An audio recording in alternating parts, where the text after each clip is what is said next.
नमस्कार दोस्तों, मैं आपका अपने चैनल HVS स्टडीज़ में स्वागत करता हूं। इस वीडियो में आपके लिए SSC CHSL एग्ज़ाम के लिए मोस्ट इम्पॉर्टेंट एक्सपेक्टेड क्वेश्चंस लेकर आ गया हूं, जिसमें हम बात करेंगे सभी क्वेश्चन को डिटेल में, प्लस जो भी एक्स्ट्रा फैक्ट्स हैं उनको जानते हुए चलेंगे। अगर आप इस चैनल पर पहली बार आए हो तो आपसे अनुरोध है, चैनल को सब्सक्राइब कर लीजिएगा। वीडियो अच्छी लगे तो वीडियो लाइक करके ज़रूर जाइएगा। चलिए स्टार्ट करते हैं। पहला क्वेश्चन है, अगर आपको अच्छी लगे तो शेयर ज़रूर कीजिएगा वीडियो को। पहला क्वेश्चन है, डॉक्ट्राइन ऑफ लैप्स मतलब हड़प की नीति was withdrawn bye governor general. तो किस गवर्नर जनरल ने डॉक्ट्राइन ऑफ लैप्स को, जो हड़प की नीति थी, राज्य हड़प की नीति थी, उसको किस गवर्नर जनरल के द्वारा विड्रॉ कर लिया गया था, मतलब वापस ले लिया गया था? तो आंसर यहाँ पर हो जाएगा, ये कौन है? Lord canine. लॉर्ड कैनिन के द्वारा ये कार्यक्रम किया गया था। और कब किया गया था? तो अप्रॉक्सीमेटली 1959 के आसपास ये काम हुआ था।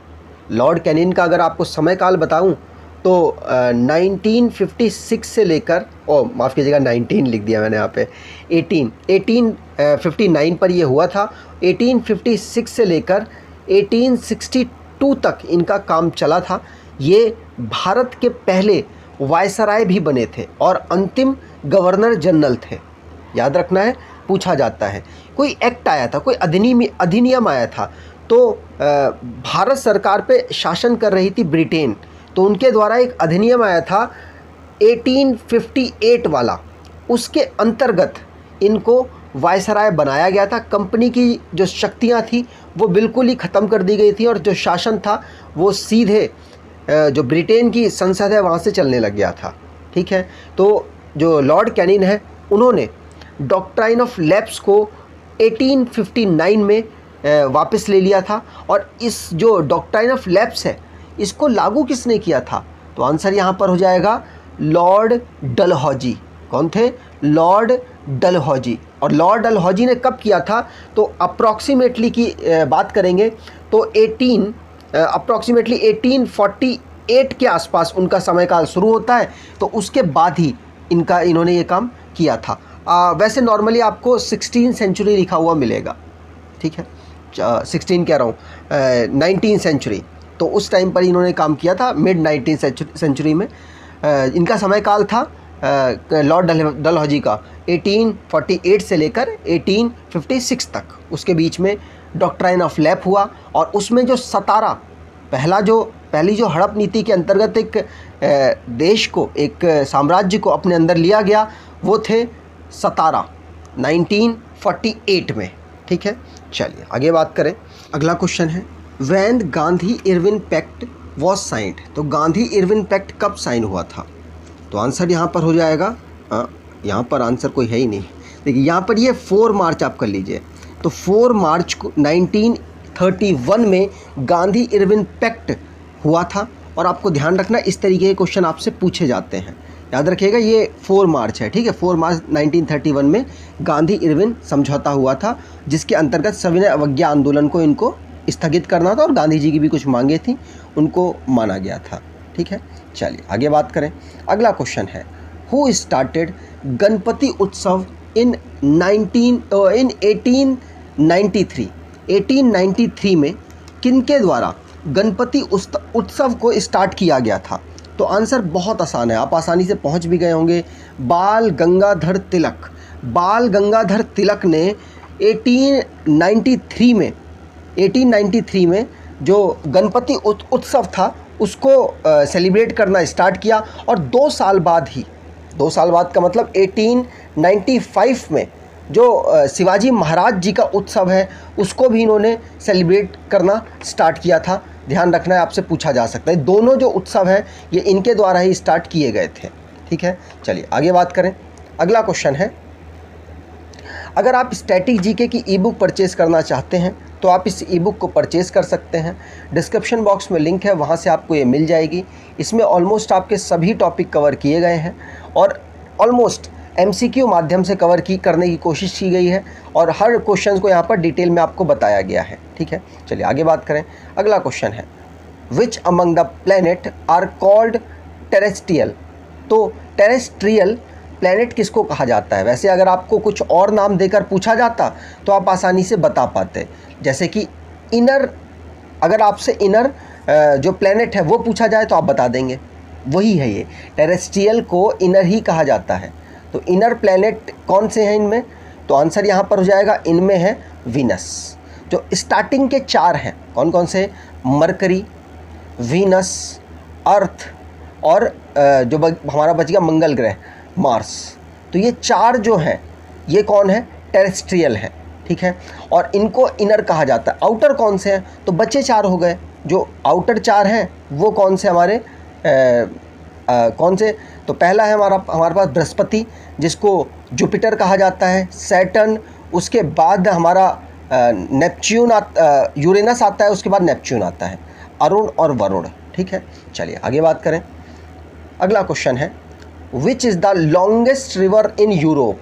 यूरोप की लॉन्गेस्ट रिवर इनमें से कौन सी है, तो आंसर यहाँ पर हो जाएगा लॉन्गेस्ट रिवर है इनमें से यूरोप की वोल्गा रिवर। कौन सी रिवर, वोल्गा रिवर पूछा जाता है, आपको ध्यान रखना है।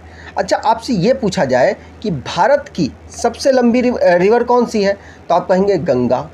अगर आपसे पूछ लिया जाए कि अफ्रीका की सबसे लंबी रिवर कौन सी है, तो आप कहेंगे अफ्रीका की नील रिवर, ये लिखी हुई है ना। और अगर आपसे ये पूछ लिया जाए कि दुनिया की सबसे बड़ी रिवर कौन सी है, तो आप कहोगे ये क्या क्वेश्चन पूछने वाला है, ये भी नील रिवर हो जाएगी, ठीक है। अगर आपसे नॉर्थ अमेरिका की पूछ ली जाए सबसे लंबी रिवर कौन सी है, तो आप क्या बताएंगे, मौसेरी। मैंने इसी तरीके से याद किया हुआ है, तो आप ऐसे याद कर लीजिएगा, मिसौरी वैसे उसको कहते हैं, मौसेरी से मैंने याद किया हुआ है।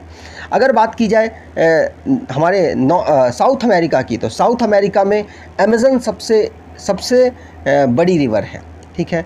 अगर आपसे पूछ लिया जाए कि चलिए ठीक है, अंटार्कटिका की सबसे बड़ी रिवर कौन सी है, तो आंसर हो जाएगा ओनेक्स। क्या, ओनेक्स। और ऑस्ट्रेलिया की सबसे बड़ी रिवर कौन सी है, तो ऑस्ट्रेलिया की हो जाएगी मर्रे, ठीक। चलिए आगे बात करें। अगला क्वेश्चन है who gave the name of Pacific ocean. Pacific ocean का नाम किसके द्वारा इनमें से दिया गया था, तो आंसर यहाँ पर हो जाएगा मैगेलन के द्वारा, फेर्डिनेंड मैगेलन के द्वारा पैसिफिक ओशन का नाम दिया गया था। कई बार आपसे पूछा गया है, आपको ध्यान रखना है, ठीक है। अब ये रॉबर्ट पियरी कौन है, तो रॉबर्ट पियरी अगर आपने नाम सुना हो तो ये हमारे नॉर्थ जो पोल है वहाँ पर पहुँचने वाले पर्सन थे। और कब गए थे, 1909 में गए थे। ये एक बार पूछा गया, तो आपको ध्यान रखना। आजकल ईयर्स बहुत पूछे जा रहे हैं। रॉबर्ट जो पियरी हैं ये कहाँ से बिलोंग करते हैं, तो ये अमेरिका से बिलोंग करते हैं, ठीक है। अगर आपको नॉर्थ बता दिया गया तो साउथ ना बताया जाए तो फिर दिक्कत हो जाएगी, तो साउथ वाला ही बता देते हैं। तो साउथ में पहले पहुंचने वाले पर्सन कौन थे, तो आंसर जाएगा आर एमंडसन, मतलब मुंडन कराकर साउथ में पहुंचे थे, ठीक है। वो नॉर्वे से बिलोंग करते हैं। कहाँ से, नॉर्वे से बिलोंग करते हैं, ठीक है। और अगर आपसे पूछा जाए कोलंबस कौन है, कोलंबस इटली से बिलोंग करते हैं। कंफ्यूज जाते हैं लोग पुर्तगाल लगा देते हैं, नहीं, कोलंबस इटली से बिलोंग करते हैं जिन्होंने अमेरिका को डिस्कवर किया था। भारत को भी तो किसी ने डिस्कवर किया है, तो भारत को किसने डिस्कवर किया है, तो वास्को डी गामा, आपने सुना होगा, पुर्तगाल के निवासी हैं वो। कहाँ है, पोर्चुगल्स के निवासी हैं और भारत को उन्होंने डिस्कवर किया था, ठीक है। केपलर जो हमारे प्लैनेट हैं उनकी गतियों को बताता है, उनकी स्पीड्स को बताता है, ठीक है। चलिए आगे बात करें। कोपरनिकस भी हमारे सोलर सिस्टम को डिस्कवर करते हैं। अगले क्वेश्चन की बात करें तो अगला क्वेश्चन है which country is known as the Britain of east. किसको ब्रिटेन, ईस्ट ऑफ ब्रिटेन कहा जाता है, मतलब पूर्व का ग्रेट ब्रिटेन कहा जाता है, तो आंसर यहाँ पर हो जाएगा जापान को कहा जाता है, ठीक है। जापान को एक और संज्ञा दी जाती है। क्या संज्ञा दी जाती है, सुकुमार फूलों का देश।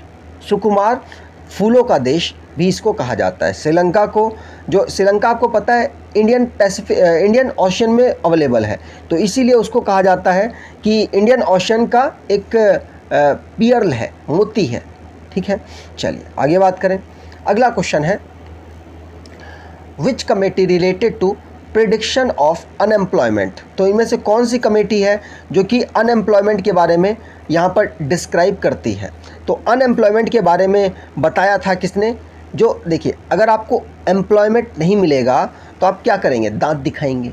तो दंतावाला कमेटी हो जाएगी जो कि बेरोज़गारी से रिलेटेड है, ठीक है। वैसे आपसे बात की जाए जानकी रमन कमेटी की, तो जानकी रमन जो कमेटी है वो किससे रिलेटेड है? तो जानकी रमन कमेटी रिलेटेड है जो हमारी मतलब प्रतिभूतियाँ होती हैं ना, उनसे रिलेटेड है। जो हमारे हमको गिफ्ट मिले हुए हैं, हमको हमारे जो पूर्वज छोड़ कर गए हैं, उनको संरक्षित करने से रिलेटेड है, ठीक है। अच्छा, आपसे स्वामीनाथन कमेटी के बारे में पूछा जाता है, तो ये हमारी पॉपुलेशन को कंट्रोल करने वाली है, उसके तो पॉपुलेशन से रिलेटेड वो कमेटी है। अगर बात की जाए सरकारिया कमेटी की, तो हमारी सेंट्रल और स्टेट के बीच में जो रिलेशन है उसके ऊपर ये कमेटी है। और महानलोविस हमारी जो नेशनल इनकम है उसके ऊपर कमेटी बनाई गई। रंगराजन कमेटी जो हमारा भुगतान संतुलन है, जो इनबैलेंस है हमारा पेमेंट, उसके ऊपर ये कमेटी बनी थी। जो खुशरो कमेटी थी वो हमारी एग्रीकल्चर से रिलेटेड एक कमेटी है। इस तरीके की कमेटीज आपसे पूछी गई तो आपको ध्यान रखना है। अगले क्वेश्चन की बात करें, how many female members were there in the constitution assembly of India? तो कितनी फीमेल मेंबर्स हमारी कॉन्स्टिट्यूशन असेंबली ऑफ इंडिया में थी? तो आंसर यहाँ पर हो जाएगा कितनी थी? तो आप कहोगे बिल्कुल पता है हमको, 15 थी, ठीक है। 15 जो फीमेल्स थी वो हमारी कॉन्स्टिट्यूशन असेंबली में थी।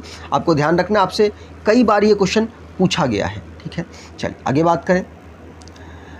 अगला क्वेश्चन है, when constitution was adopted drafting committee? तो ड्राफ्टिंग कमेटी को कब अडॉप्ट किया गया था? रिसेंटली में ये क्वेश्चन बना है एनटीपीसी के एग्ज़ाम में।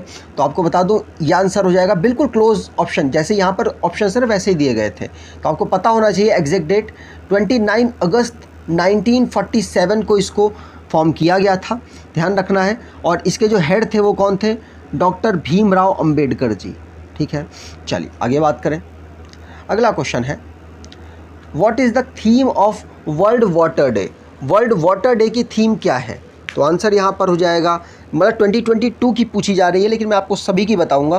तो 2022 की है ground water making the invisible visible, ठीक है। तो ये आंसर यहाँ पर बिल्कुल सही है, जो कि 2022 की थीम है। लेकिन अगर आपसे पूछ लिया जाए 2021 की कौन सी थीम है, तो आंसर हो जाएगा वैल्यूइंग वाटर। अगर 2020 की पूछ ली जाए तो 2020 की है वाटर एंड क्लाइमेट चेंज, और 2019 की ऊपर लिखी हुई है लिविंग नो वन बिहाइंड। तो यहाँ पर डी ऑप्शन बिल्कुल सही हो जाएगा। अगले क्वेश्चन की बात करें, the property of catenation is predominant इन? तो जो हमारा कैटिनेशन प्रॉपर्टी है वो इनमें से किससे बिलोंग करती है? तो आंसर यहाँ पर हो जाएगा वो नाइट्रोजन से बिलोंग करती है। कार्बन के बीच में यहाँ पर जो बॉन्ड बनते हैं उनको यहाँ पर डिफाइन किया जाता है।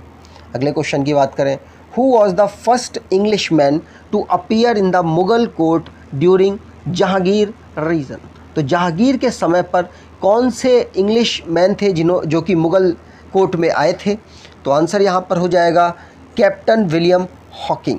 Captain William Hawking Mughal court में आए थे जहांगीर के समय पर, याद रखना है, पूछा जाता है आपसे। अगले क्वेश्चन की बात करें, the Musi and Bhima are tributary of the river? तो मूसी और भीमा किस रिवर की ट्रिब्यूटरी हैं? आंसर यहाँ पर हो जाएगा, ये है कृष्णा रिवर की ट्रिब्यूटरी। और ये आपको बता दूँ दक्षिण में बहने वाली एक रिवर है और ये महाराष्ट्र से निकलती हैं, आपको ध्यान रखना है, बे ऑफ बंगाल की तरफ जाती है। आगे बात करें। अगला क्वेश्चन है, electron volt is a unit of? Electron volt किसकी यूनिट है? तो अब यहाँ पर कन्फ्यूज़न हो सकती है। इलेक्ट्रॉन वोल्ट एनर्जी की यूनिट होती है, मोमेंटम की क्या होती है? मोमेंटम की होती है किलोग्राम मीटर पर सेकंड। चार्ज की क्या होती है? कूलाम होती है। अगर आपसे पोटेंशियल डिफरेंस की पूछी जाए तो वोल्ट होती है, ठीक है, याद रखना है आपको। अगर आपको ये वीडियो अच्छी लगी है, इन्फॉर्मेटिव लगी है, तो आपसे अनुरोध है वीडियो को लाइक कर दीजिएगा, चैनल को सब्सक्राइब कर लीजिएगा और एटलीस्ट अपने कुछ दोस्तों तक वीडियो को शेयर ज़रूर कीजिएगा और जितनी रीच हो सके एटलीस्ट बढ़ाने की कोशिश कीजिए। आपके लिए काफ़ी मेहनत की जाती है, क्वेश्चन ढूंढे जाते हैं, उसके बाद इसकी डिटेल लिखी जाती है, उसके बाद आपको बताया जाता है। तो आपसे अनुरोध है वीडियो को शेयर ज़रूर कीजिएगा। धन्यवाद।